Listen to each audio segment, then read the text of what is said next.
कुर्बानी कुर्बानी नूं शरधा दे फुੱਲ ਭੇਟ करदा हां ਅਤੇ ਸਮੁੱਚੀਆਂ ਸੰਗਤਾਂ ਨੂੰ ਸ੍ਰੀ ਫਤਿਹਗੜ੍ਹ ਸਾਹਿਬ ਪਹੁੰਚਣ ਤੇ जी आया ਅਤੇ ਧੰਨਵਾਦ आखदा हां। वाहिगुरू जी का खालसा वाहिगुरू जी की फतेह। Shivraj Singh Walia, Jaiveer enterprises, Bharti gas private limited ਵੱਲੋਂ शहीदी जोड़ मेले ते आईयां समूह संगत का धन्नवाद करदा हां ਅਤੇ अपने ਵੱਲੋਂ ਸਾਹਿਬਜ਼ਾਦਿਆਂ ਦੀ इस महान शहादत ते शरधा दे फुੱਲ भेंट करदा हां।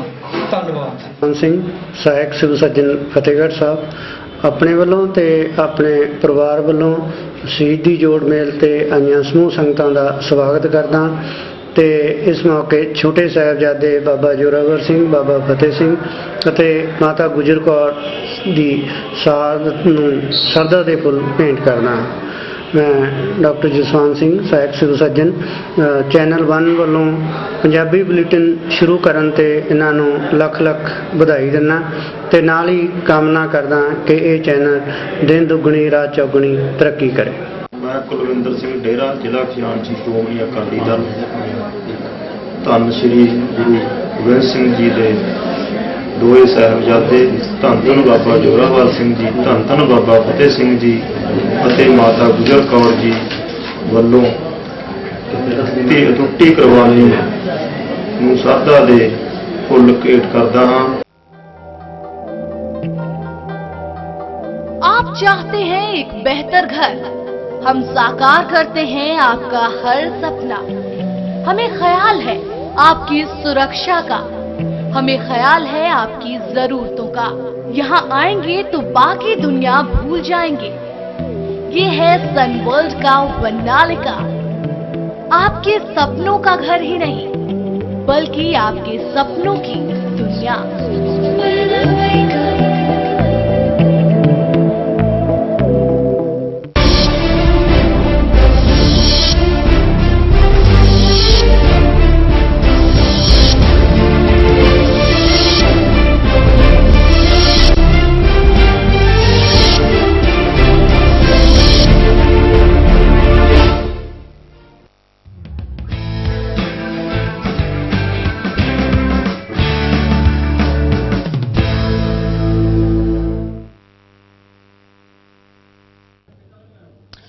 नमस्कार, आप देख रहे हैं न्यूज लाइन और मैं हूं यूसुफ अंसारी।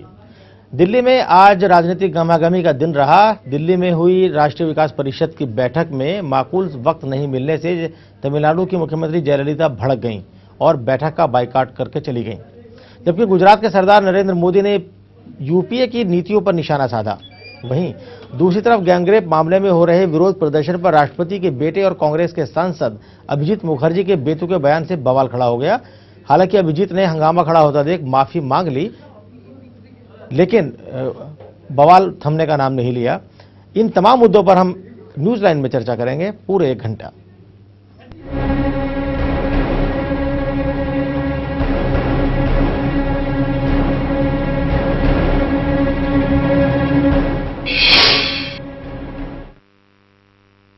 दिल्ली के विज्ञान भवन में राष्ट्रीय विकास परिषद की बैठक हुई, जहां सभी राज्यों के मुख्यमंत्री पहुंचे। सभी मुख्यमंत्रियों को बोलने के लिए 10 मिनट का वक्त दिया गया था, लेकिन तमिलनाडु की मुख्यमंत्री जयललिता अपनी पूरी बात नहीं कह सकीं और वक्त खत्म हो गया। इससे जयललिता गुस्से में आ गईं और बैठक का बाइकआउट करके उसी वक्त बाहर चली गईं। दिल्ली में राष्ट्रीय विकास परिषद यानी एनडीसी की बैठक में देश के तमाम मुख्यमंत्रियों का जमावड़ा लगा। उम्मीद थी कि यहां की सरकार के साथ राज्यों के हित से जुड़े तमाम मुद्दों पर चर्चा होगी, लेकिन बैठक के दौरान तमिलनाडु की मुख्यमंत्री जयललिता इस कदर नाराज हुई कि उन्होंने बैठक से वॉकआउट कर दिया। अम्मा इस बात को लेकर खफा थी कि इन्हें बोलने के लिए बेहद कम वक्त दिया गया। We have not been allowed to present our views. I had come prepared with several points which are vital to the interest of Tamil Nadu and to the interest of the nation. But I was told that only 10 minutes would be allotted to each chief minister, and that if we spoke beyond the allotted 10 minutes, a bell would ring. अम्मा गाहे बगाहे केंद्र सरकार के लिए मुश्किलें खड़ी करती रही है, लेकिन राष्ट्रीय विकास परिषद की बैठक में उनके ऐसे तेवर का अंदाजा सरकार को भी नहीं होगा। यही वजह है कि बैठक के बाद तमाम मंत्री अम्मा के मान मनव्वल में जुट गए। हालांकि सरकार अपने स्तर पर अब भी कायम है कि सभी मुख्यमंत्रियों को तय समय के भीतर ही अपनी बात रखनी चाहिए। मैं समझता हूं उनको प्रधानमंत्री जी ने पर्याप्त सम्मान दिया, जबकि अल्फाबेटिकल ऑर्डर में मुख्यमंत्रियों को बुलाया जाता है अपनी बात कहने के लिए, लेकिन उनको एकोमोडेट करने के लिए उनको सबसे पहले बुलाया गया। लेकिन आप जानते हैं एक तयशुदा टाइम के अंदर सबको अपनी बात कहनी होती है, तो इसलिए किसी को ये नाराजगी का सवाल पैदा नहीं होता है कि हम अपनी बात नहीं कह पाए। उनकी जो रिटन स्पीच है वो भी उतनी ही महत्वपूर्ण है जितना उन्होंने जो बातें कही। राष्ट्रीय विकास परिषद की बैठक में अक्सर विपक्षी दल सरकार पर राज्यों की आवाज अनसुनी करने और उसके हितों की अनदेखी करने का आरोप लगाते हैं। लेकिन इस बार जयललिता ने जिस तरह बोलने के लिए कम समय देने का हवाला देकर बैठक का बहिष्कार किया, उससे इस बैठक के आयोजन पर ही सवाल उठने लगे हैं। सवाल ये कि जब इन बैठकों में मुख्यमंत्रियों को अपनी बात कहने का समय नहीं मिलेगा तो आखिर इन बैठकों के मायने क्या हैं? चैनल 1 न्यूज के लिए आसिफ इकबाल के साथ सैयद अली की रिपोर्ट।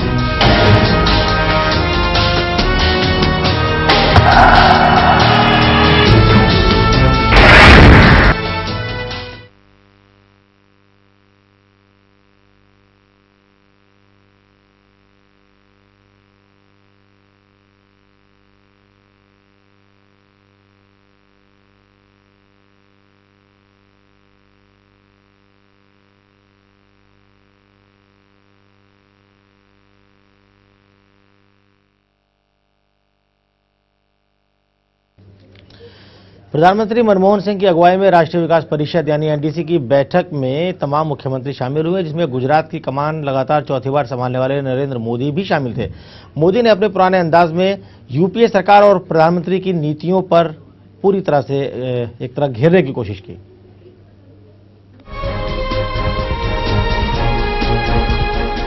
राष्ट्रीय विकास परिषद की बैठक शुरू होते ही पीएम मनमोहन सिंह ने भाषण में महिलाओं की सुरक्षा पर चिंता जताते हुए कानून में बदलाव के संकेत दिए, जिसके बाद मनमोहन सिंह ने देश के आर्थिक हालात को मजबूत करने पर फोकस किया। मनमोहन सिंह ने सभी मुख्यमंत्रियों को संबोधित करते हुए कहा कि आर्थिक मंदी की वजह से देश की विकास दर में कमी आई है, बावजूद इसके देश में गरीबी में गिरावट है। वहीं 12वीं पंचवर्षीय योजना में विकास दर का लक्ष्य 8% रखा गया है। Our 12th planned journey, it is worth noting that we do so with an economy that has shown many areas of strength. We achieved an average of 7.9% growth in the 11th planned period, despite the fact that there were 2 global crises in this period. This growth has also been much more inclusive than in the past. PM के भाषण के बाद जब बारी गुजरात के सिकंदर की आई तो नरेंद्र मोदी ने अपने पुराने लहजे में केंद्र सरकार पर निशाना साधते हुए कहा कि सरकार के पास विकास का कोई रोड मैप नहीं है। साथ ही मोदी ने कहा कि एनडीसी की बैठक में प्रधानमंत्री मनमोहन सिंह और मोंटेक सिंह अहलूवालिया का भाषण काफी निराशाजनक रहा। उन्होंने कहा कि देश में विकास दर का लक्ष्य ही काफी कम रखा गया है। विकास दर का लक्ष्य कम होना अपने आप में निराशाजनक है। इन मुद्दों के अलावा मोदी ने सीधे कांग्रेस पर निशाना साधते हुए कहा कि मौजूदा समय में देश नीति और नेतृत्व की कमी झेल रहा है। वैचारिक दारिद्रता, लीडरशिप का अभाव,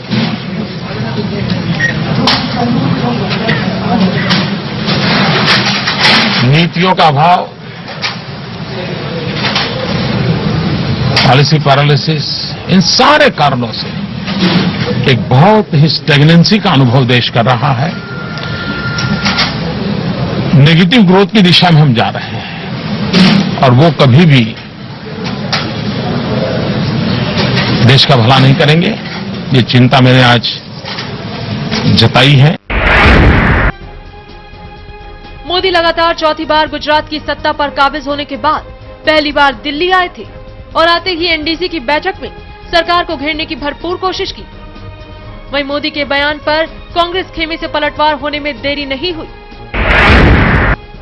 सत्ता नीति की जहां तक कमी, तो वो कहते हैं कि राष्ट्रीय स्तर पर कोई नेता नहीं है, तो नेता तो मेरे ख्याल हो सकता है उनका इशारा उनकी पार्टी की तरफ हो, तो उनकी पार्टी में वो समझते कोई राष्ट्रीय स्तर पर नेता नहीं है, तो उस कमी को भरने के लिए किसी को आना चाहिए। एनडीसी की बैठक में भी आरोप प्रत्यारोप का दौर जारी रहा। मोदी पीएम से नाराज दिखे, कई मुद्दों पर मनमोहन सरकार पर हमला किया, जिससे साफ जाहिर होता है कि मोदी को जब भी मौका मिलेगा वो पीएम पर निशाना साधने में चूकेंगे नहीं। आसिफ इकबाल और रजनीश त्रिपाठी के साथ कमलाकांत, चैनल 1 न्यूज के लिए। तो बात पते की कही गई कि मोदी को जब भी मौका मिलेगा वो प्रधानमंत्री पर निशाना साधने से नहीं चूकेंगे, और इस तमाम मुद्दों पर एनडीसी की बैठक पर देश की विकास दर पर क्या होगी, आर्थिक ग्रोथ क्या होगी, 12वीं पंचवर्षीय योजना का क्या लक्ष्य रखा गया है, और उस पर जो राजनीति हो रही है, इस तमाम मुद्दों पर हम बात करेंगे। हमारे साथ खास मेहमान मौजूद हैं, कांग्रेस के विधायक उत्तर प्रदेश के और उत्तर प्रदेश कांग्रेस के प्रवक्ता अखिलेश प्रताप सिंह हमारे साथ मौजूद हैं। शकीलुज्जमान अंसारी जो कि ओबीसी कमीशन में, राष्ट्रीय कमीशन में सदस्य हैं। एसके भट्ट आर्थिक मामलों के जानकार हमारे साथ मौजूद हैं स्टूडियो में, और बीजेपी सांसद हंसराज अहीर भी हमारे साथ मौजूद हैं। तो सबसे पहले चलते हैं अखिलेश प्रताप सिंह जी के पास। अखिलेश जी, आपने सुना कि प्रधानमंत्री ने जो बताया कि हमारी विकास दर 8% के आसपास रहेगी, उस पर मोदी ने कहा कि बहुत कम विकास दर है और सीधे प्रधानमंत्री से टक्कर ले रहे हैं। तो किस तरह से आप देखते हैं कि क्या वो अपनी एक तरह से अपनी इमेज को राष्ट्रीय स्तर पर बढ़ाने की कोशिश कर रहे हैं? नहीं, बीजेपी के किसी नेता या मोदी जी से ये कभी उम्मीद तो नहीं की जा सकती है कि कांग्रेस की नीतियों या यूपीए सरकार के मुखिया की नीतियों को वो स्वीकारोक्ति देंगे या उसकी सराहना करेंगे। ये उनका फर्ज है और उनका चरित्र भी है। मोदी जी जो आज बोले हैं, अपने पॉलिटिकल एंगल पे मैं नहीं जाता हूं, लेकिन उन्होंने ग्रोथ रेट के ऊपर काफी एम्फसाइज किया है। हम बताना चाहते हैं और मोदी जी से ये देश जानना भी चाहता है कि जब कांग्रेस की गवर्नमेंट गुजरात में गई थी, उस वक्त 9.8% गुजरात का ग्रोथ रेट था। इतने सालों में उन्होंने उस ग्रोथ रेट को बढ़ा क्यों नहीं दिया? बहुत बड़े सूरमा भोपाली बनते हैं। सबसे ज्यादा इंफ्रास्ट्रक्चरल डेवलपमेंट जब शुरू किया था राजीव जी ने, उसके बाद गुजरात ही सबसे बेनिफिशियरी स्टेट था, जहां पे रोड का, कोस्टल का, इन सब चीजों का वहां पे शुरुआत हुई थी। सबसे ज्यादा 1 लाख करोड़ से ऊपर से जब वहां से सरकार हटी थी, तब उसके एमओयू साइन हो चुके थे गुजरात में। सबसे ज्यादा इंटरप्रेन्योर पब्लिक है गुजरात की, सबसे ज्यादा पीसफुल रहने वाले लोग हैं। तो हर तरह से खूबियां गुजरात में है, गुजरात के लोगों में है। तो वहां पे जब 5, 6, 7% ग्रोथ रेट था और स्टेटों का, तो उस वक्त गुजरात का ग्रोथ रेट था 9.768%। उसको तो बढ़ा नहीं पाए, उसको तो घटाया ही, जबकि दुनिया और प्रदेशों के ग्रोथ रेट बढ़ गए। दुनिया में भारत उन परिस्थितियों में मजबूत स्थिति में था जबकि कई देश कोलैप्स कर गए फाइनेंशियली, इकोनॉमिकली। तो आप किसको बेवकूफ बनाने का प्रयास कर रहे हैं? आप तो बनी बनाई इतनी वेल एस्टेब्लिश स्टेट पाए और उसका भी सामाजिक ताना बाना आपने बिगाड़ दिया। ये कांग्रेस की नीतियों की वजह से गुजरात पहले से एक समृद्ध स्टेट था, एक समृद्ध राज्य था, विकास की दर सबसे ज्यादा थी, तो फिर वहां कांग्रेस रिवाइव क्यों नहीं हो पाई? 1985 के बाद कांग्रेस सत्ता में क्यों नहीं आ पाई? देखिए, हम सत्ता में नहीं आ पाए, हम निश्चित रूप से मानते हैं हमारी कमियां हैं जी। पॉलिटिक्स दूसरे पहलू से होती है, इकोनॉमिक्स और डेवलपमेंट का दूसरा पहलू होता है। वो मिक्स करके हम लोग ला सकते हैं चीजों को, लेकिन हम स्थानीय लोग बेहतर अभी हमारे लोग बैठेंगे चुनाव परिणाम आने के बाद, हमारा पार्टी, वहां का पार्टी नेतृत्व, दिल्ली का जो हमारा प्रभारी लोग हैं, वो लोग उस पर चर्चा विचार विमर्श करेंगे। हम आपको ये बता रहे हैं, जो मोदी जी पीट रहे हैं ढिढोरा कि हमारे यहाँ इतना ग्रोथ रेट है, दिल्ली में, भारत सर में कम है, तो भैया आपको तो सबसे वेल एस्टेब्लिश स्टेट मिली थी, आपने कौन सा उसमें अच्छा काम कर दिया? ऊपर से आप रोज परतें खुल रही हैं, जो आपने लोगों को, आपने बुनियादी सवाल उठाए। भी हम चलते हैं बीजेपी सांसद जी के पास, हंसराज जी के पास। हंसराज जी, जो अभी आपने सुना कांग्रेस के नेता बोल रहे हैं कि काफी समृद्ध स्टेट दिया था और वहां विकास दर वो मोदी जी नहीं बढ़ा पाए, पिछले करीब 10-12 साल से वहां मुख्यमंत्री हैं और यहाँ केंद्र में आके वो नसीहत दे रहे हैं, तो उनकी नसीहत का कोई मतलब नहीं है, क्या कहेंगे आप? देखिए, अखिलेश जी जो कह रहे हैं कि यहाँ चर्चा हो रही है एनडीसी के बारे में और ये चले गए गुजरात जी। हम ये कह रहे हैं कि अपने भारत के प्रधानमंत्री जिन्होंने ग्रोथ रेट का जो लक्ष्य रखा है वो उनकी इच्छा शक्ति का अभाव है। वो देश के लिए कुछ देना नहीं चाहते। अब जहां पर ग्रोथ रेट उन्होंने कम रखा है करके मोदी जी कह रहे हैं, उसका जवाब नहीं दिया है। और ये कह रहे कि मोदी जी ने क्या किया, मोदी जी ने क्या किया इसका मूल्यांकन करने का अधिकार वहां के मतदाताओं को था और उन्होंने दिया जवाब। और मोदी जी को चौथी बार चुन के दिया है, उनके ग्रोथ रेट को देखा, उनके विकास के दृष्टिकोण के देखा, स्टेट में बढ़ती हुई प्रगति को देखा, किसानों के प्रति अच्छा, आपने कहा मोदी ने भी कहा कि ग्रोथ रेट की आस्था है, 12वीं पंचवर्षीय योजना के लिए। अब प्रश्न ये है कि जो पंचवर्षीय योजना में लक्ष्य जहां पर 9 से ज्यादा चाहिए था जी, वहां पर हम 8 के आसपास खेल रहे हैं और ये कहते हैं कि दुनिया में मंदी का दौर चल रहा है। ये नहीं होगा। देश के प्रधानमंत्री को जिम्मेदारी से, जब इतने यहां पर सीएम आए हैं, वो सीएम के सामने जब बात करना है तो उनके भी मनोबल बढ़ाना चाहिए। जी, बहुत अच्छी बात आपने कही कि क्या सीएम के लेकर सामने बात करनी है तो उनका मनोबल बढ़ाना चाहिए। हंसराज जी, हम आपके पास दोबारा लौटेंगे। देश के प्रधानमंत्री में कोई इच्छा शक्ति नहीं है। जी हंसराज जी, अभी हम आपके पास दोबारा लौटेंगे। अभी हम चलते हैं अपने आर्थिक मामलों के जानकार एसके भट्ट साहब हमारे साथ मौजूद हैं। भट्ट साहब, आपने देखा कि प्रधानमंत्री का जो भाषण था जिसमें उन्होंने 2-3 बातें कही कि ग्रोथ रेट, आर्थिक मंदी पूरी दुनिया में रही, उसके बावजूद हम लोग सर्वाइव कर पाए और 11वीं पंचवर्षीय योजना के तहत भी 2 साल में हमारी ग्रोथ रेट काफ़ी अच्छी रही। गरीबी कम होने की बात उन्होंने कही है, पिछले 10 साल के अंदर गरीबी रेखा बदलने की बात भी कही है कि गरीबी रेखा के नीचे की जो आंकड़ा है वो कम हुआ है। आप कैसे देखते हैं, क्योंकि ये सवाल उठ रहा है कि भाई जो ग्रोथ रेट रखा गया है वो 8% कम है, जबकि डबल डिजिट में जाना चाहिए था, कम से कम 9 होना चाहिए था। आप किस तरह से देखते हैं इन सब चीज़ों को? देखिए यूसुफ जी, सबसे इम्पॉर्टेंट चीज़ किसी भी पॉलिसी की ये होनी चाहिए कि समाज के हर वर्ग, हर तबके को उसका बेनिफिट मिले जी। और जहाँ तक आपने विश्व के जो आर्थिक अनियमितताओं और इसके बारे में बातचीत की, उसके अपने एक डिफरेंट एंगल थे और इंडिया के ऊपर उसका इम्पैक्ट नहीं पड़ा, वो उसका भी एक एंगल है, एक इकोनॉमिक एनालिसिस है उसकी। तो हम लोग इन चीज़ों को बिल्कुल भी नहीं मानते कि विश्व में इतनी आर्थिक मंदी रही उसके बावजूद भी हम सरवाइव कर गए, क्योंकि हमारे रीजन्स, हमारी जो इकोनॉमिक थ्योरीज हैं वो उन लोगों से इंटायरली डिफरेंट हैं। अब जहाँ तक बात है ये गरीबी रेखा से ऊपर उठने की या विकास दर के लक्ष्य की, तो 7.9% उन्होंने बताया कि हम अचीव कर चुके हैं, अब हम 8% पे जा रहे हैं। तो ये लक्ष्य आप किसी भी प्रकार का रखें, लेकिन उसको अचीव करने के लिए जो मॉडलिटीज आप बनाते हैं, जो तौर तरीके एडॉप्ट करते हैं, उन तौर तरीकों से लोगों को किस प्रकार से फायदा होता है, ये एक मुख्य मुद्दा होना चाहिए। आप एग्रीकल्चर की बात कर लें, अब एग्रीकल्चर में डेवलपमेंट रेट आपका निगेटिव में आ गया है और आएगा और गिरेगा। उसका रीजन क्या है? आपने इतनी स्कीम्स अपने पॉलिसीज के तहत चला रखी हैं, आप सबको पता है, मनरेगा है और डिफरेंट स्कीम्स हैं, जिसमें अब हालत ये हो गई है कि वहां पर काम करने वाले लोग ही नहीं हैं। मैंने स्वयं अपनी आंखों से देखा है कि जिन लोगों का आलू लाखों रुपए का होता था और चीजें होती थी, अब उनको उसका उगाने के लिए, उसको आगे सेल करने के लिए उसकी व्यवस्था नहीं है। हम सामाजिक सुरक्षा की बात करते हैं, वो नहीं है। हम हर प्रकार के टैक्स आपको पे करते हैं, टैक्स पे करने के बाद भी हमारी जो अपनी दिक्कतें हैं, आप देखिए, आप जब रोड पे चलते हैं तो आप देते हैं, आप कोई सामान खरीद के लाते हैं तो आप देते हैं, बिजली का बिल आप देते हैं। सरकार को आपको क्या देना है? एम्प्लॉयमेंट और सुरक्षा।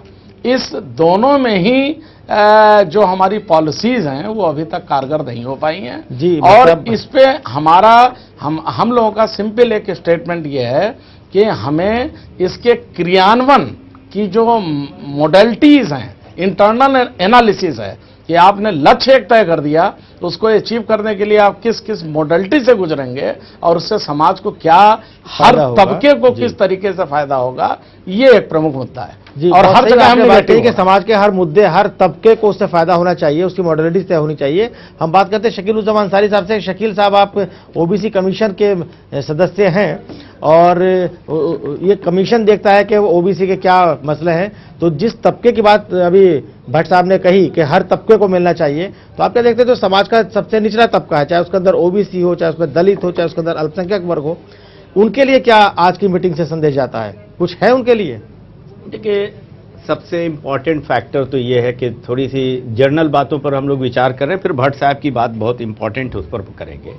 पहली बात तो ये है कि एनडीसी जो है, नेशनल डेवलपमेंट काउंसिल, ये एक गैर राजनीतिक संस्था होनी चाहिए और थी, चूंकि देश के डेवलपमेंट के लिए इस पर विचार विमर्श किया जाता है और देश के सभी हिस्से के मुख्यमंत्री मुख्य रूप से इसमें भागीदारी इसलिए निभाते हैं कि जिस तरह अभी भट्ट साहब ने कहा कि सबसे इंपॉर्टेंट है कि योजनाएं बनाना नहीं, योजनाओं के लिए फंड देना ये भी नहीं, सबसे इंपॉर्टेंट फैक्टर है कि जो योजना बनाते हैं, योजना के लिए फंड देते हैं, योजना के इंप्लीमेंटेशन बहुत तरीके से होना चाहिए। ये भट्ट साहब ने कहा बहुत महत्वपूर्ण विषय है।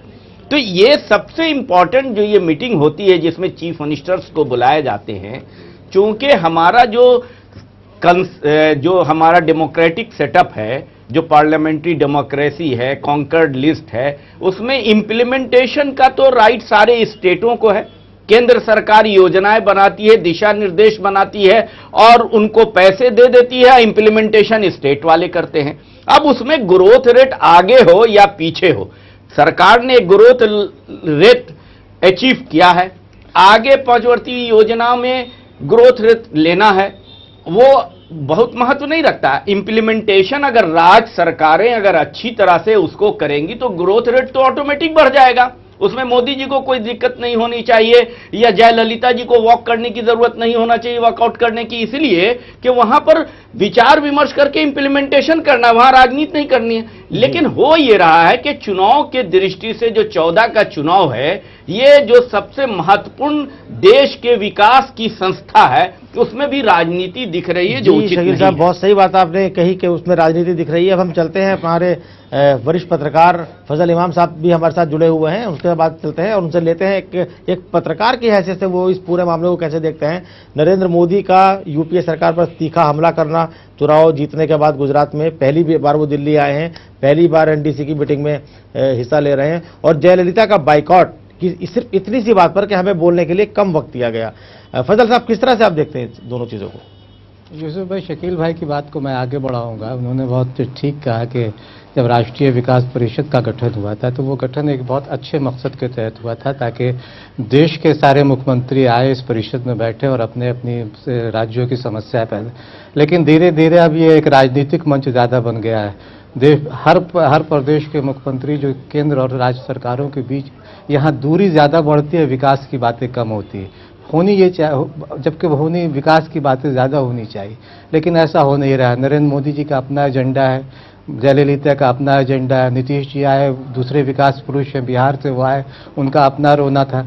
तो जो भी जो केंद्र राज्यों में जो गैर कांग्रेसी मुख्यमंत्री हैं, उन्होंने इसे अपने एजेंडे, राजनीतिक एजेंडे के तौर पर इस परिषद का इस्तेमाल अब ज़्यादा कर रहे हैं।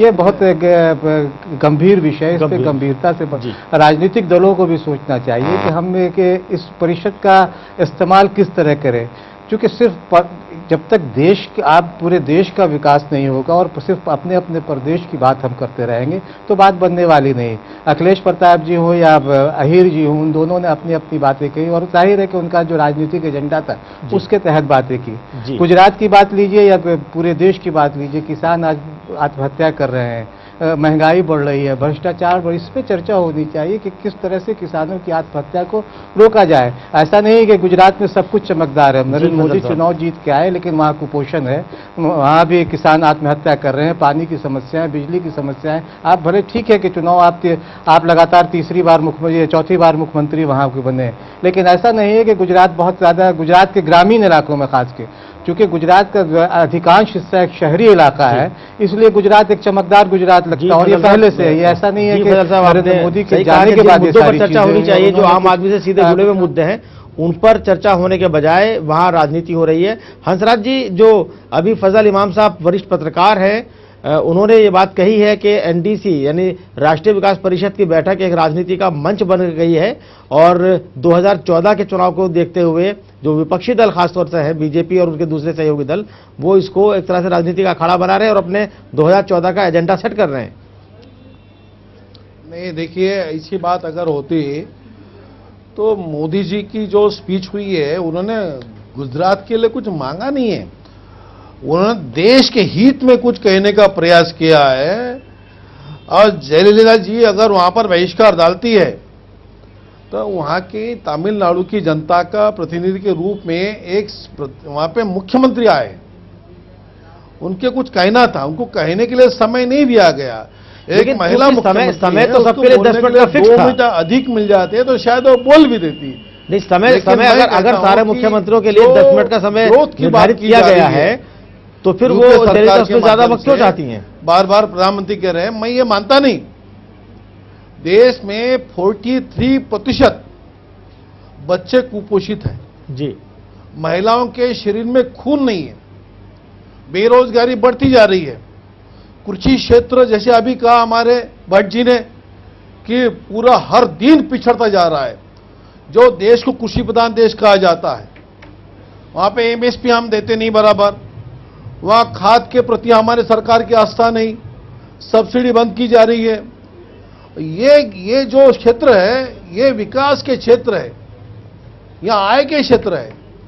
अब सरकार ने इन चीजों को छोड़ दिया और कुछ इन्हें गिने उद्योगों को लाभ पहुंचाने के प्रयास सरकार कर रही है और सरकार ये समझती है जी ये कि हंसराज जी बहुत गंभीर आरोप आपने लगाया है। प्लीज हंसराज जी, मैं कह रहा हूं, मैं कहता हूं कि देश में उत्पादकता बढ़े जी, यहाँ पर उत्पादकता पे ख्याल नहीं किया जा रहा। अभी हम बात करेंगे अखिलेश जी। अभी आपने सुना हंसराज जी ने कहा कि सब कुछ बड़े औद्योगिक घरानों के हित पूर्ति के लिए सरकार काम कर रही है और आम आदमी के जो बुनियादी जरूरत के मुद्दे हैं उन पर उसका ध्यान नहीं है। नहीं, बिल्कुल नहीं कर रही है सरकार। ये मोदी जी के लिए कहा होगा तो सही है, क्योंकि मोदी जी ने, हमने सुना ना हंसराज जी ने क्या कहा, लेकिन गुजरात में तो यही हो रहा है, कुछ घरानों के हवाले है वहां की सरकार। ऐसा नहीं है, देखिए सरकार के जितने ज्यादा जन उपयोगी स्कीमें हैं केंद्र सरकार की, वो उसका खुद इतना बड़ा बोझ हो गया। आप लोग खुद ही देख रहे हैं कि बहुत ज्यादा स्कीमें हैं। तो इस बारे के जानने के बाद भी कोई ये कहे कि केंद्र सरकार गरीबों या दूसरों के लिए कार्य नहीं करे, कुछ औद्योगिक घरानों के हितों के लिए कार्य कर रही है, ये तो हमेशा से कहा जाता रहा, आगे भी कहा जाता रहा, लेकिन ये सच्चाई नहीं है। आप देखें फूड सिक्योरिटी बिल, मनरेगा और दूसरा आपका जो बिल तो अभी आए नहीं है, एनएचआरएम नहीं आने वाला है ना, एनएचआरएम पिछले और चुनाव सबसे 2014 के चुनाव आ गए हैं, 2009 का ये एजेंडा है। आप देखिए यूसुफ भाई, सर्व शिक्षा इतना बड़ा बजट है, इतना व्यापक स्कीम है ये। एक गांव में अभी तक एक प्राइमरी स्कूल था, 2-3 खुलने जा रहे हैं, बढ़ाया जा रहा है इसको। ये कार्यक्रम देख लीजिए कितना बड़ा है। नहीं सिर्फ मुख्यालयों पे पीएससी जुआ करती थी और 40,000 के आबादी के ऊपर एक पीएससी 5 बेड की, जिसमें डॉक्टर भी अक्सर नहीं हुआ करते, उनकी एक योजना थी। अब वो एनएचआरएम से कितना उसका वॉल्यूम बढ़ा दिया गया, कई गुना बढ़ा दिया गया। एनआरएचएम की बात आप उत्तर प्रदेश से हैं अखिलेश जी, आपको पता होगा एनआरएचएम की क्या हालत है और कितने लोग जेल जा चुके हैं, कितने लोग अभी तैयार हैं। एक मिनट में आपको कितना कामयाब, देखिए नहीं एक मिनट मेरी बात पूरी हो जाने दी यूसुफ भाई, एक मिनट सुन लें। देखिए ये जितनी भी योजनाएं हैं, इन योजनाओं का इम्प्लीमेंटेशन थ्रू स्टेट गवर्नमेंट ही होता है। सेंट्रल गवर्नमेंट सर्वे करके जरूरत के मुताबिक कार्य योजना बनाती है और उसको संचालित करने का प्रोसेस बता करके प्रदेश को दे देती है। अब प्रदेशें अगर लूट रही हैं, उसको मॉनिटर नहीं कर पा रही हैं, सही जगह तक गरीब तक उसका लाभ नहीं पहुंचा पा रही हैं, तो केंद्र सरकार एक दबाव ही बना सकता है, मॉनिटर ही कर सकता है, लेकिन क्या केंद्र सरकार के पास अधिकार नहीं है कि वो राज्य सरकारों की लगाम कस सके? केंद्र सरकार क्या राज्य सरकारों को खुली आजादी दे देगा कि जो भी हमने लगाम कसना तो यही कहीं कोताही है, केंद्र सरकार के पास अधिकार है उसे रोके कसने में नहीं, लगाम कसरे में सिर्फ यही कह सकते हैं कि आप ठीक से काम करिए और तेजी से काम करिए, यहाँ खराबी और इसको ठीक करिए। ये नहीं कह सकती है कि हम ये पैसा नहीं देंगे, हम खुद करेंगे, या ये इनसे आप काम मत कराइए, इस तरह से कराइए। वो उनको लिबर्टी है। तो वही जो पैसा जीडीपी से हमारा जो बार बार केंद्र सरकार की तरफ से एक बात कही जाती है कि यूटिलाइजेशन का सर्टिफिकेट देखने के बाद अगली बार पैसा मिलेगा, तो उस पर केंद्र सरकार अमल क्यों नहीं करती है? फजल साहब, आप कुछ कहेंगे इस बारे में? प्रदेश सरकार ने जो लिख के दिया। यूसुफ भाई देखिए, तो सबसे बड़ी चीज है कि भाजपा हो या कांग्रेस, दोनों लुका छुपी का खेल खेल ज्यादा रहे। अखिलेश जी अपने आंकड़े दे रहे हैं, भाजपा के हमारे सांसद है वो अपने आंकड़े दे रहे हैं, लेकिन गरीबी और अमीरी खाई लगातार बढ़ती जा रही है। महंगाई बढ़ रही है, किसान आत्महत्या कर रहे हैं, कुपोषण से बच्चे मर रहे हैं, गरीब लोगों को स्वास्थ्य सेहत को लेके किसी को कोई चिंता नहीं है, दवाओं के दाम महंगे हैं। तो आप किन लोगों के लिए काम कर रहे हैं? कुछ खास लोगों के लिए? गरीबी और अमीरी की जितनी खाई जिस तेजी से बढ़ रही है उस पर चिंतित होना चाहिए लोगों को, लेकिन दिक्कत यह है कि न कांग्रेस कि आखिर सरकार किन लोगों के लिए काम कर रही है। शकील साहब, किन लोगों के लिए काम कर रही है सरकार? देखिए, सरकार का जो एजेंडा है ये हम नहीं कह सकते हैं कि अमीरों के लिए कर रही है या गरीबों के लिए कर रही है। सरकार तो कहती है कि हम सबको लिए कर रहे हैं।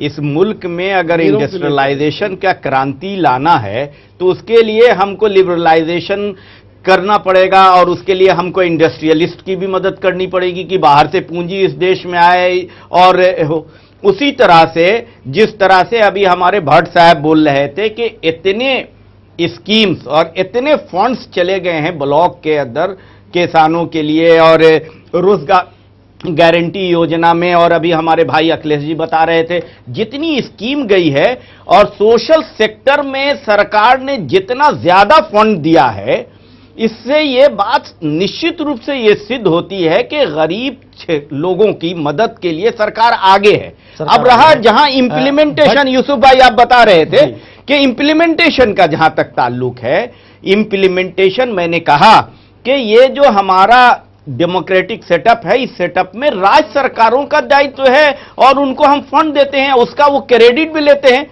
कई राज्य सरकारों ने इंटरनल रिसोर्सेस कोई जमा बढ़ाए नहीं, जैसे बिहार में, लेकिन उसके बावजूद विकास पुरुष कहलाते हैं। वही केंद्र के पैसे और केंद्र की योजनाओं को इंप्लीमेंटेशन का कुछ हिस्सा अच्छी तरह से करते हैं। उसी तरह से एचआरएम यूपी में बहुत बड़ा घपला हो गया। तो घपला तो होगा, उसके लिए हम स्कीम नहीं बंद कर सकते हैं, लेकिन घपला नहीं हो उसके ऊपर अंकुश लगाने का काम निश्चित रूप से करना पड़ेगा। तो भट्ट साहब, किस तरह से अंकुश लग सकता है और किस तरह से इंप्लीमेंटेशन बेहतर हो सकता है, इसके लिए संक्षेप में कोई उपाय सुझाएंगे? देखिए, लगातार हम लोग इन चीज़ों को देख रहे हैं कि फंड दिए जा रहे हैं और उसका प्रॉपर यूटिलाइजेशन नहीं हो पाता। चाहे वो सेंट्रल गवर्नमेंट करे कोई भी स्कीम, चाहे स्टेट गवर्नमेंट उसको इम्प्लीमेंट करे। हमारे देश की एक सबसे बड़ी जो दिक्कत है वो है प्रोजेक्ट ओवररन, और प्रोजेक्ट ओवररन में कास्ट ओवररन बहुत ज़्यादा होता है। जिस प्रोजेक्ट का बजट 1000 करोड़ का बनता है वो खत्म होते होते 3000 4000 करोड़ तक पहुंच जाता है। पहली चीज। दूसरी चीज जो हमने पहले आपको बताया कि इम्प्लीमेंटेशन किसी की भी जिम्मेदारी हो। मकसद क्या है? मकसद है देश के हर वर्ग को उसका लाभ पहुंचाना, और जो स्कीम जिसके लिए बनाई गई है उसको उसका लाभ पहुंचे। वो लाभ पहुंचा क्या, और अगर नहीं पहुंचा तो जो स्टेट गवर्नमेंट, जो सेंट्रल गवर्नमेंट जो फंड भी देती है स्टेट गवर्नमेंट को, तो इतनी ज्यादा डॉक्यूमेंट्री फॉर्मेलिटीज और कंप्लायंसेज हैं, तो हमारा जोर आंकड़ों की एनालिसिस पे बहुत ज्यादा होता है कि हम यूटिलाइजेशन सर्टिफिकेट ले लें और चीजें ले लें, वो प्रॉपरली इंप्लीमेंट होके वहां तक पहुंची कि नहीं, और अगर नहीं पहुंची तो उसके लिए स्टेट गवर्नमेंट से किस प्रकार कहा जाए, क्या पेनल्टी लगाई जाए, क्या इम्पोजिशंस हों, क्या सेंट्रल गवर्नमेंट कौन सी अपनी पावर को यूटिलाइज करे। क्योंकि ये पैसा तो ऐसी चीज है, आप हमें भी दे देंगे तो हम उसको अपने हिसाब से जैसे भी मन करेगा खर्च करेंगे, और आपको चाहिए यूटिलाइजेशन सर्टिफिकेट, तो उसमें स्टेट गवर्नमेंट के जो एम्प्लॉय होते हैं वही लोग उसको बनाते हैं। आप आउटसाइड प्रोफेशनल्स की कोई सर्विसेज लेते नहीं जो इंडिपेंडेंट अपनी राय उस पर दे। छोटी मोटी ऑडिट से कुछ नहीं होता, इतने बड़े बड़े घपलों के जमाने में इन चीजों से कुछ नहीं होगा, तो इंप्लीमेंट हो ही नहीं पा रहा है। सही बात आपने कही। ये कहना सही नहीं है भट्ट साहब का कि इंप्लीमेंटेशन नहीं हो रहा है। नहीं, आप देख लीजिए कि प्रॉपर्ली नहीं हो रहा है। हाँ, ये शब्द सही आपका, प्रॉपर्ली नहीं हो रहा है। इसके लिए जो जिम्मेदार है और जेल की भी तो हवा खा रहे हैं, जा रहे हैं। लेकिन आपने 100 लोगों में 5 लोगों को पकड़ लिया, अभी 95। मैं 1 मिनट इसमें कहना चाहूंगा यूसुफ भाई, इसके लिए हमको एक मुहिम तैयार करना पड़ेगा, सजग जनता को भी करना पड़ेगा। अगर सजग जनता होगी, असल तो वो पैसे जनता की है ना, उनके पॉकेट से निकली है और उनके लिए है, तो हमको एक मुहिम चलाना होगा कि सजग जनता हो और इन तरह के स्कीम की इम्प्लीमेंटेशन जमीन पर हो, ब्लॉक पर हो, गांव में हो। जी हंसराज जी, फायदा मिले। जी धन्यवाद। देखिए, अगर केंद्र सरकार राज्यों को कुछ धनराशि देती है तो एहसान नहीं करती। केंद्र सरकार किसको पोसेगी? बोले बताइए, क्या पाकिस्तान भेजेगी, बांग्लादेश भेजेगी? कहां भेजना है इनको फंड अपना? इनको राज्यों को देना ही है, मदद करना है, एक बात। और राज्य सरकारों की प्रॉपर्टी जो मिनरल है, आयरन ओर है, कोयला है, बॉक्साइट है, सारे के सारे जो राज्य सरकारों की आय बढ़ाने वाले जो मिनरल है, वो सब केंद्र के ये अपने उद्योगपतियों को फ्री में बांट देती है जी। और कहां से राज्य की आय बढ़ेगी जी? बहुत ये सरकार ऐसी सरकार है, बहुत ऐसी निकम्मी सरकार है। हीरो ने देश के प्रधानमंत्री जी जी जी जी देश के 3% लोगों के लिए काम करते हैं, 3 जी, और सरकार 30% लोगों के लिए काम करती है। 17% लोग यूपीए सरकार के दायरे में नहीं है, उनके लिए सरकार कुछ नहीं करती। ये आत्महत्या क्यों नहीं रुकी? हंसराज जी, अब कुपोषित बच्चों का कुपोषण क्यों नहीं रुका? कुपोषित बच्चों का और महिलाओं का जो रेशियो है गुजरात में काम करेंगे, जहां से अभी चौथी बार जीत के आए हैं और देश की गद्दी तक जा रहे हैं, वो तो आपके यहाँ जाना है, समझना है, उनके दावेदार हो गए हैं। कुपोषित बच्चों का औरतों का रेशियो गुजरात में सबसे ज्यादा, उसके बारे में कुछ बोलिए ना। जी शकील भाई, काफी गर्मागर्म बहस ये हुई है और कुल मिलाकर के लब्बोलवाब ये है कि सब इस बात पर बताया कि एक राय है कि जो आम आदमी है, जो गरीब आदमी है, उसके लिए गुंजाइश बहुत कम है, क्योंकि उस तक फायदा पहुंच नहीं रहा है। और फायदा पहुंच नहीं रहा है तो मुझे लगता है कि आज की जो राष्ट्रीय विकास परिषद की बैठक हुई है, उस बैठक से जो गरीबों को संदेश गया है, वो मैं दुष्यंत कुमार की लाइन में बता दूं कि भूख है तो सब्र कर, रोटी नहीं तो क्या हुआ, आजकल संसद में है जेर बहस ये मुद्दा। इसी के साथ हम चलते हैं एक ब्रेक पर, और ब्रेक के बाद हाजिर होंगे बहुत जल्द और चर्चा करेंगे राष्ट्रपति के बेटे ने ऐसा क्या कह दिया जिस पर बवाल मच गया। तुरंत हाजिर होते हैं, आप कहीं मत जाएगा, हम सभी मेहमानों के साथ थोड़ी देर में हाजिर होते हैं।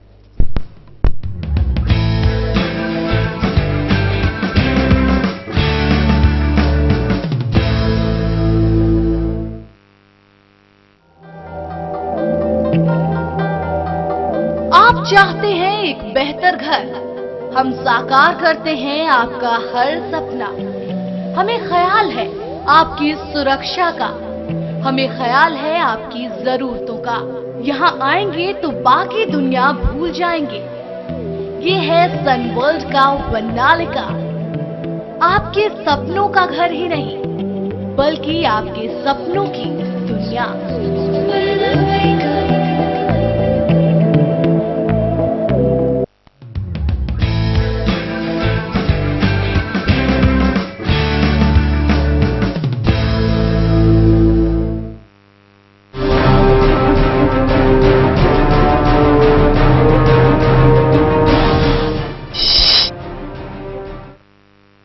ब्रेक के बाद न्यूजीलैंड में आपका एक बार फिर स्वागत है। और अब हम बात करेंगे राष्ट्रपति प्रणब मुखर्जी के बेटे अभिजीत मुखर्जी ने आखिर ऐसा क्या कहा कि उनके बयान पर बवाल मच गया। पश्चिम बंगाल में जंगीपुर से कांग्रेस सांसद अभिजीत मुखर्जी दिल्ली गैंगरेप के मुद्दे पर एक बेतुका बयान देकर विवादों में फंस गए। राष्ट्रपति प्रणब मुखर्जी के बेटे अभिजीत ने दिल्ली गैंगरेप के विरोध में हुए प्रदर्शनों पर बेहद गैर जिम्मेदाराना टिप्पणी की। हालांकि विवाद बढ़ने के बाद उन्होंने अपने बयान के लिए माफी मांग ली, लेकिन सवाल यह है कि आखिर ऐसा बयान देने की उन्हें जरूरत क्या पेश आई। कोई भी मसला कितना ही गंभीर और संवेदनशील क्यों न हो, लेकिन नेताओं की बदजुबानी नहीं रुकती। दिल्ली गैंगरेप मामले के बाद राजधानी समेत पूरे देश में महिलाओं की सुरक्षा को लेकर विरोध प्रदर्शन जारी है। लेकिन महिलाओं की भावना को ठेस पहुंचाते हुए राष्ट्रपति प्रणब मुखर्जी के बेटे अभिजीत मुखर्जी ने गैंगरेप की घटना के विरोध में प्रदर्शन करने वाली महिलाओं पर आपत्तिजनक टिप्पणी की है। पश्चिम बंगाल के जंगीपुर से सांसद अभिजीत मुखर्जी ने कहा कि कि विरोध प्रदर्शनों में शामिल होना अब एक फैशन बन गया है। प्रदर्शनकारियों का जमीनी हकीकत से कोई वास्ता नहीं। कैंडल मार्च निकालना और डिस्कोथेक में जाना ट्रेंड बन चुका है। হঠাৎ কোনো পলিটিক্যাল পার্টি কোনো লোকজন নেই, এত হাজার হাজার ছেলে মেয়ে হঠাৎ চলে আসছে, তারা সবাই যে স্টুডেন্ট তা না, অনেক অ্যাক্টিভিস্ট আছে অনেকটা। দিল্লিতে আমি যেটুকু দেখি যে আগে যেটা অন্য জায়গায় হুজুগ ছিল কিছুটা হুজুগ এখানে হয়, যে ধরনের প্রোটেস্ট বা যে ধরনের হয় এটা কি আমাদের এখানে পিঙ্ক রেভলিউশন হচ্ছে? কার এগেনস্টে, কিসের এগেনস্টে এগুলো হচ্ছে? এটা অবভিয়াসলি একটা খুব আলটিরিয়ার মোটিভ নিয়ে কোনো পলিটিক্যাল পার্টি, সেটা পলিটিক্যালও হতে পারে, কোনো অন্য ধরনের কোনো ব্যাপারও থাকতে পারে, সেটা সরকার তাদের খোঁজ খবর নিয়ে বিচার করে দেখবেন। वहीं अभिजीत मुखर्जी के इस विवादित बयान पर सामाजिक कार्यकर्ताओं के साथ विपक्ष की तरफ से भी निंदनीय इसे करार दिया गया है। निंदनीय बयान है, मैं इसका सख्त खंडन करती हूँ। और इन्होंने जो बयान दिया है इनको तो सार्वजनिक क्षमा मांगना चाहिए देश से। इनको थोड़ी सी भी ये सोच नहीं है कि दिल्ली के अंदर और पूरे देश के अंदर किस प्रकार उस बच्ची के ऊपर जो घटना घटी उसके खिलाफ कितना बड़ा गुस्सा है। ताजा घाव में कांग्रेस एमपी इस प्रकार की बिल्कुल गलत बयान, अपमानित करना, तमाम महिलाओं को अपमानित करने वाला बयान को देते हैं। हालांकि प्रणब दा की बेटी शर्मिष्ठा मुखर्जी ने अपने भाई के ऐसे बेतुके बयान पर हैरानी जताई और माफी मांगी, जिसके बाद भी जब बयान पर बवाल थमा नहीं और बढ़ने लगा तो अभिजीत ने माफी मांगने में देर नहीं लगाई। उन्होंने कहा कि वो अपनी टिप्पणी वापस लेते हैं। साथ ही कहा कि अगर उनकी टिप्पणी किसी को बुरी लगी तो वो माफी मांगते हैं। हालांकि उन्होंने मीडिया पर आरोप लगाया कि उनके बयान को आधा ही दिखाया गया। जो भी हो, जिस तरह से महिलाओं को लेकर जिस समय देश में विरोध प्रदर्शन हो रहा है उस समय इस तरह का बेतुका बयान वाकई शर्मिंदा करने वाला है। आसिफ इकबाल के साथ कमलाकांत, चैनल 1 न्यूज के लिए। तो देखा राष्ट्रपति के बेटे अभिजीत मुखर्जी के इस बयान पर किस तरह से बवाल मचा। अखिलेश जी, किस तरह से आप देखते हैं, क्या एक जिम्मेदारी से कहीं चूक हो गई अभिजीत जी से? नहीं, अभिजीत जी से चूक तो हो गई, ये तो हर कोई मान रहा है, कोई उसका समर्थन नहीं कर रहा है। लेकिन उस चूक के बाद जो गलती मीडिया कर रही है उसका जिम्मेदार कौन होगा? उसकी क्षमा याचना उनकी बहन ने मांगी, पब्लिकली मांगी, अभिजीत जी ने मांगी, उनकी बहन ने भी कहा, 2 बार अभिजीत जी ने मांगी, ये भी कहा कि मेरे पापा जो राष्ट्रपति है उन्हें भी दुख है, उन्होंने भी ऐसा कहा। जिस बात को समाप्त कर देना चाहिए उस बात को बेतुका कहां से कहां तक पहुंचा करके दिन भर डिगिंग कर रहा है मीडिया। ये क्या है?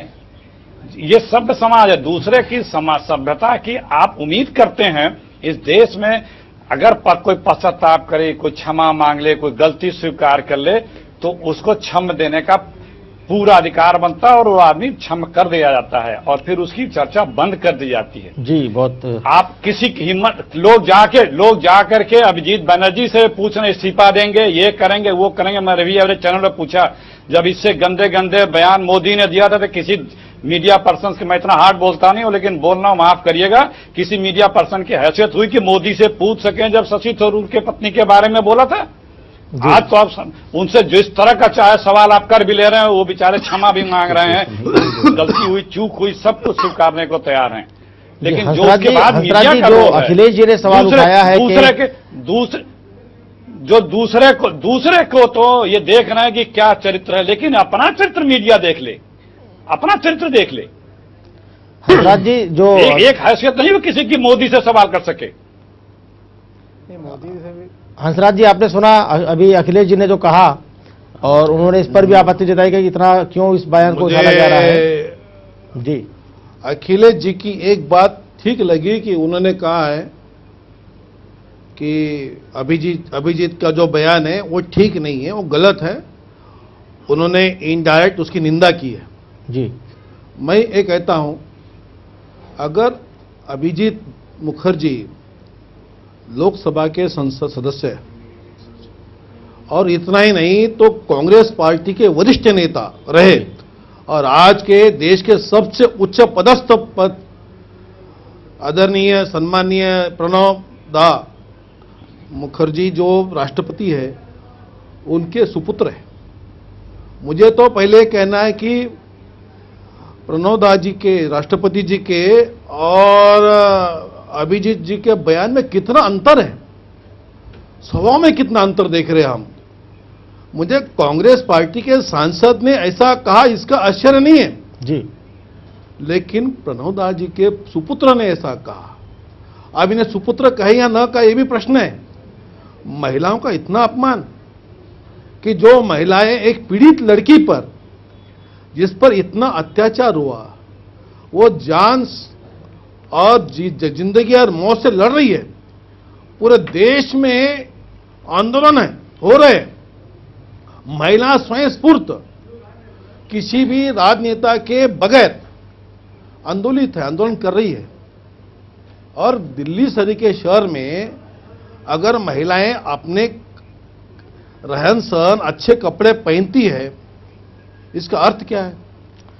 क्या वो गलत करती है? वो जहां पर आंदोलित महिलाओं की भावनाओं को देखना चाहिए, वो किस इश्यू को लेकर लड़ रही है, और उनके फैशन देखते हैं और डिस्को में जाते कहता है।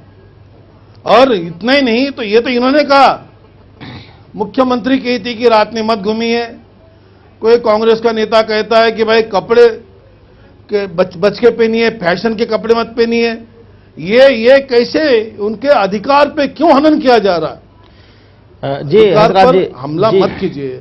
मैं ये कह रहा था कि देश के प्रधानमंत्री स्वर्गीय इंदिरा गांधी के रहते समय आज हमारे देश की पूर्व राष्ट्रपति महिला राष्ट्रपति रह चुकी है। आज देश की लोकसभा की अध्यक्ष महिला है, कांग्रेस पार्टी की अध्यक्ष महिला है, सरकार चल रही है, उस सरकार की यूपीए की अध्यक्ष महिला है, और इतना महिला को सम्मान हम दे रहे हैं। लोकसभा में विपक्षी नेता भी महिला है, अपमानित कर रहे हैं और माफी मांग रहे हैं। ये किसको अधिकार है माफ करने का? फजल साहब, अभिजीत जी को अधिकार है माफ करने का? अखिलेश जी की बात सुनी, मैं कहता हूं की बात सुनी, ये आपने वो बयान सुना अभिजीत मुखर्जी का, और ये माफ करने लायक अपराध नहीं है। क्या कहेंगे? अरे ये अकेले अभिजीत ने थोड़ी कहा है, एक महापूर्व हंसराज जी अभी हम फजल इमाम साहब से उनकी टिप्पणी लेना चाहते हैं। हंसराज जी ने बहुत प्रवचन बहुत अच्छा देते हैं, मुझे कई विरोधाभासी बातें लगी। उन्होंने महिलाओं को सम्मान देने की बात कही यूसुफ भाई। 2002 में गुजरात में, फिर मैं उस मुद्दे को उठाना चाहता हूं, जहां दंगे हुए थे और सैकड़ों मुसलमानों की, सैकड़ों औरतों की इज्जत तार तार की गई, उनके पेट को चीरकर उनके गर्भ से बच्चे को निकाल के जलाया गया। उस वक्त औरतों का सम्मान कहाँ चला गया था? इस तरह की बातें, चूंकि और बाबू बजरंगी जैसे लोगों का पूरा चरित्र हम तमाम लोगों को पता है, राम सेना और फला सेना जैसे लोग औरतों को किस तरह से पीटते हैं रेस्टोरेंट में, ये हम सभी जानते हैं, ये इतिहास है। इसलिए इस पे बातचीत होनी चाहिए, बातों में एक तरफा प्रवचन नहीं करना चाहिए। आज बात चल रही है अभिजीत मुखर्जी, नहीं अभिजीत मुखर्जी की बात भी कर रहे हूँ। अगर चूंकि आपने बात निकाली औरतों को सम्मान देने की, आप मेरी बात सुन लीजिए पहले, आप मेरी बात, हंसराज जी आप बात सुन लीजिए, मेरी बात, आपकी बात को सबने सुन लीजिए। मैं अभिजीत मुखर्जी पर भी बात कर रहा हूँ जी। अभिजीत मुखर्जी साथ में आप बेईमानी कर रहे हैं। नहीं, प्रवचन मत दीजिए आप ना कि महिलाओं का सम्मान करना चाहिए। महिलाओं का सम्मान का पैमाना बदल क्यों जाता है? महिलाओं के सम्मान का पैमाना बदल क्यों जाता है? बाबू रंगी या नरेंद्र मोदी का नाम आते ही आपका पैमाना बदल जाता है। तो पैमाना बदलिए मत। महिलाओं का सम्मान चाहे आप हो चाहे वो हो, सबों को करना चाहिए। आप अभिजीत मुखर्जी की, मैं अभिजीत मुखर्जी की भी बात करूंगा, मैं अभिजीत मुखर्जी की भी बात करूंगा। आप थोड़ा संयम बरतिए, आपकी पूरी बात सुनी गई है, वो आप फजल इमाम साहब की बात सुन लीजिए। आप मेरी बात सुन लीजिए। अभिजीत मुखर्जी का बयान सही है, बोल दो, मैं बोल दो, आपकी तारीफ होगी दुनिया में, माफी मांगने से कोई होगा नहीं। नहीं, मैं उसकी बात भी कर रहा हूं। कर सकता है? हंसराज जी आप अपनी बात कह चुके हैं, 50% महिलाएं। हंसराज जी आप अपनी बात कह चुके हैं, अब आप संयम बरतिए, आप दूसरों की बात भी सुन लीजिए। उसके लिए कौन माफ करेगा? देखिए असल में कौन करता? अभिजीत माफ करेगा? अभिजीत को कौन माफ करेगा? हंसराज जी भाजपा के चरित्र है कि वो दूसरों की बात नहीं सुनते। गुजरात ये गुजरात ला रहे, ये ला रहे, वो बातें नहीं। आज बात है अभिजीत, मैं अभिजीत की हंसराज बात जी, भी करूंगा, लेकिन अभिजीत मुखर्जी के बारे में बात कर रहे हैं। फजल इमाम साहब अभिजीत मुखर्जी के बारे में बात कर रहे हैं, आप उनकी बात सुन लीजिए। समर्थन कर दीजिए आप। हम तो निषेध कर रहे हैं। नहीं, मैं ये कह रहा हूं, ऐसा नहीं कहना चाहिए था कि अभिजीत, पैमाने दो नहीं होने चाहिए, चाहे भाजपा के लोग हों या कांग्रेस। महिलाओं के सम्मान की जब बात होनी चाहिए तो चाहे यहां हो या वहां हो, दोनों जगह सम्मान होने चाहिए महिलाओं का। अभिजीत मुखर्जी का जहां तक मामला है, वो अभी राजनीति में नए नए दीक्षित हो रहे हैं, इसलिए हो सकता है कि उन्होंने इस तरह की बात कही हो। वो बात कही है, जिस माहौल में कही है वो गलत है। लेकिन कई चीजें ऐसी है यूसुफ भाई कि दिल्ली सिर्फ पूरा देश नहीं है जी। दिल्ली में एक बलात्कार होता है और लोग, महिलाएं सड़कों पर उतर आती हैं। पूरे देश में लोग, सैकड़ों बलात्कार होते हैं। उत्तर प्रदेश की बात करूं मैं, अभी अखिलेश जी हैं, बुंदेलखंड में आज ही खबर बना रहा था मैं, 4-5 दिनों के अंदर वहां 4 नाबालिगों के साथ बलात्कार हुआ। अभी तक लोग छूटे घूम रहे हैं। क्यों नहीं उनके खिलाफ वो महिलाएं जो यहाँ दिल्ली में प्रदर्शन करती हैं, वो उत्तर प्रदेश की उन लड़कियों के लिए भी प्रदर्शन करती हैं? क्यों नहीं वो प्रदर्शन करती उस पूनम पांडे के खिलाफ जो कहती है कि हम, अगर भारतीय टीम विश्व कप जीत जाएगी तो मैं नंगी होकर दौड़ूंगी? क्यों नहीं उसके खिलाफ प्रदर्शन होता है? तो एक संस्कृति क्यों नहीं? जो आप अभी अभी देखिए कि जिस तरह से वी टीवी या फैशन टीवी पे जिस तरह के शो हो रहे हैं, इमोशनल अत्याचार की जिसमें जिस तरह की गालियां दी जाती है महिलाओं और पुरुषों को, उसके खिलाफ क्यों नहीं प्रदर्शन होता है दिल्ली की सड़कों पर, मुंबई की सड़कों पर, दूसरी जगहों पर? तो प्रदर्शन, देश सिर्फ दिल्ली नहीं है, सिर्फ दिल्ली के लिए ही प्रदर्शन हो रहा है, बाकी दूसरों जगह के लिए क्यों नहीं प्रदर्शन कर रही हो महिलाएं? दिल्ली के लिए प्रदर्शन हो रहा है। और जब से वो दिल्ली का गैंगरेप सामने आया है, उसके बाद करीब 200 के आसपास बलात्कार की घटनाएं तमाम अखबारों में अगर उठा के देखें तो पिछले हफ्ते 10 दिन में आ चुकी हैं। कहीं और के बारे में कोई बात नहीं होती है। शकील साहब, अभी अखिलेश जी ने कहा कि उन्होंने माफी मांग ली तो मामले को खत्म कर देना चाहिए, लेकिन एक चीज और उसमें गौर करने वाली है कि माफी बहुत दबाव बनने के बाद उन्होंने मांगी। पहले उन्होंने कहा था कि मुझे जो मैंने कहा वो ठीक कहा है और मैं उसमें माफी नहीं मांगूंगा, लेकिन जब बवाल बचा ज्यादा और शर्मिष्ठा जी ने माफी मांगी, उसके बाद कहीं जाकर के उन्होंने माफी मांगी है। देखिए, सबसे बड़ी हमारी संस्कृति की बात कोई पार्टी कहती है, हमेशा संस्कृति की बात करती है और आज भूल जाती है उस बात को। हमारी हिंदुस्तान की ये संस्कृति रही है कि गलती करने वाला जब कभी कोई माफी मांग लेता है तो हम क्षमा कर देते हैं जी। ये आज की नहीं है, सदियों से ये है।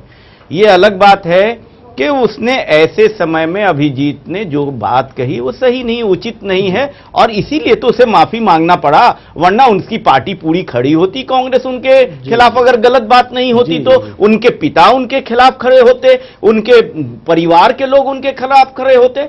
लेकिन ऐसा नहीं है, इसलिए कि वो गलत किया, इसलिए कि कोई लोग उनके साथ खड़ा नहीं हुआ और सभी ने माफी देश से मांगी और इससे बड़ी माफी कोई नहीं होती है और ये सबसे बड़ी है। अब हमारे भाई बहुत बोलते हैं कि क्या कहता है, वो सिर्फ क्या कहता है, अभी अभिजीत की बात कीजिए, अभी वो बार बार चर्चा कर रहे थे कि वहां ऐसे हुआ महिलाओं के साथ। यहाँ ये भूल जाते हैं क्या कि गुजरात में नरेंद्र मोदी ने क्या टिप्पणी की थी कुपोषित महिलाओं के लिए, क्या टिप्पणी की थी, जरा उसको बतावें। ये किस तरह से गंदी टिप्पणी की थी उस नरेंद्र मोदी ने, जो इनके नेता है उसके बारे में नहीं बोलते हैं और ये दूसरी बात बोलते हैं कि माफी नहीं मांगना चाहिए और माफ नहीं करना चाहिए। हम पूछते हैं कि इनका चरित्र, जो इनकी पार्टी का चरित्र है, उसको एक तरह का चरित्र बनाइए, तभी आपकी पार्टी बन पाएगी। ये डबल चरित्र से आपकी पार्टी नहीं बनेगी। आपकी पार्टी इसीलिए कमजोर पार्टी है कि देश के पूरे लोगों का विश्वास आपके ऊपर नहीं हो पाता है। किसी को बोलने नहीं देते हैं, सुनने की आपको कैपेसिटी नहीं है, आपकी चर्चा देख रही है, आप जब बोलते हैं तब लोग भट्ट साहब, ये तो आप आर्थिक मामलों के जानकार हैं, लेकिन जो समाज में हो रहा है ताकत थी जिसका और ये बहस आपने देखी, तो क्या कहेंगे भट्ट साहब? लगता है आपकी पार्टी में हेटरबाजी की ज्यादा ट्रेनिंग दी जाती है आप लोगों को। ये ऐसी बात नहीं है। अभिजीत ने जो गलती की उसके लिए माफी मांग लिया और देश को इसको माफ करना चाहिए। हमारे भाई जैसा सवाल खड़ा कर रहे थे, ये इतनी बड़ी बात नहीं थी कि देश दिन भर टीवी का ये कार्यक्रम चलना चाहिए था। एक नए एमपी जो अपने परिपक्वता का सबूत नहीं दिया है उसके लिए जितने भी प्रोग्राम करना चाहिए। अत्याचार हुआ है उसके खिलाफ देश की महिलाएं आंदोलन अगर दिल्ली में कर रही है, अपनी बात खत्म करेंगे, उनको तो आप चुप नहीं कराते, स्वामी आप करा सकेंगे, आप उनको पहले चुप करा के दिखा दीजिए। हंसराज जी देखिए, आपने पूरी बात कही है, आपकी बात सबने सुनी है, आप दूसरी की बात सुन लीजिए। जी देश में दिल्ली में बात है, कोई व्यक्ति ऐसा नहीं है जो महिलाओं के सम्मान की रक्षा की बात नहीं कर रहा है। प्रधानमंत्री लोग बात नहीं कर सकते, नए और मजबूत कानून लाने की बात की जा रही है, तो उसी तरह से केंद्र सरकार जितनी चिंतित है और राज्यों में जो भी हो चीज प्रोग्राम का वक्त पूरा हो चुका है, माफ कीजिएगा हंसराज जी, प्रोग्राम का वक्त पूरा हो चुका है और अब हम एक छोटी सी टिप्पणी लेंगे सिर्फ एस के भट्ट साहब से। भट्ट साहब ने सबकी बात सुनी है। भट्ट साहब जी बहुत संक्षेप में। हाँ यूसुफ जी, हमने अपनी बातों के शुरुआती दौर में ही कहा था कि सबसे प्रधान मुद्दा है सुरक्षा, जो सरकार को सारे देश के सारे नागरिकों को देना है। इसके अलावा तो सरकार ना तो प्रॉपर बिजली दे पा रही है, प्रयास सब जगह चल रहे हैं और डेवलपमेंट रेट उस हिसाब से चल रहा है कि इसमें वक्त लगेगा 20, 25, 30 सालों का। लेकिन आज के माहौल में आप ये देखिए कि इस तरीके के धरने प्रदर्शनों की आवश्यकता क्यों पड़ती है, क्योंकि जब तंत्र आपका फेलियर हो जाता है उन चीजों को सुधारने की दिशा में, तो जनता को अपनी आवाज सुनाने के लिए, कहने के लिए आना पड़ता है। जी बहुत बहुत शुक्रिया भट्ट साहब, कह रहे हैं इम्प्लीमेंटेशन हमारा गड़बड़ है। बहुत बहुत शुक्रिया भट्ट साहब आपका, और हमारे सभी मेहमानों का, हंसराज जी आपका भी बहुत बहुत शुक्रिया, अखिलेश जी आपका भी बहुत बहुत शुक्रिया, पूरे 1 घंटा न्यूजीलैंड में आप हमारे साथ बने रहे। फजल इमाम साहब आपका भी शुक्रिया, शकील साहब आपका भी स्टूडियो में आने के लिए बहुत बहुत शुक्रिया। अब हम विदा लेते हैं। आज की न्यूजीलैंड में सिर्फ इतना ही, कल फिर हाजिर होंगे किसी अहम मुद्दे के साथ और कुछ खास मेहमानों के साथ। तब तक के लिए इजाजत दीजिए, नमस्कार।